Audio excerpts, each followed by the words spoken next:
Stand up straight with your shoulders back. Sometimes people are bullied because they can't fight back. This can happen to people who are weaker physically than their opponents.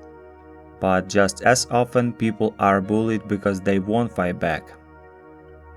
This happens not infrequently to people who are by temperament compassionate and self-sacrificing. It also happens to people who have decided for one reason or another that all forms of aggression, including even feelings of anger, are morally wrong. If you can bite, you generally don't have to. When skillfully integrated, the ability to respond with aggression and violence decreases rather than increases the probability that actual aggression will become necessary. When naive people discover the capacity for anger with themselves, they are shocked, sometimes severely. When the awakening occurs, when once naive people recognize in themselves the seeds of evil and monstrosity, and see themselves as dangerous, at least potentially, their fear decreases. They develop more self-respect. Maybe you're a loser and maybe you're not, but if you are, you don't have to continue in that mode. Maybe you just have a bad habit. Maybe you're even just a collection of bad habits. Circumstances change, and so you can. Alterations in body language offer an important example. If you are asked by a researcher to move your facial muscles, one at a time, into a position that will look sad to an observer, you will report feeling sadder. If you are asked to move the muscles one by one into a position that looks happy, you will report feeling happier.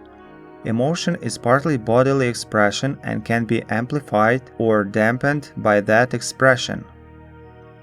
If your posture is poor, for example, if you slump, shoulders forward and rounded, chest tucked in, head down, looking small, defeated and ineffectual, then you will feel small, defeated and ineffectual.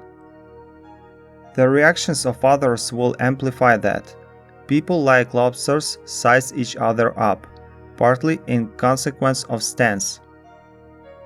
If you present yourself as defeated, then people will react to you as if you are losing.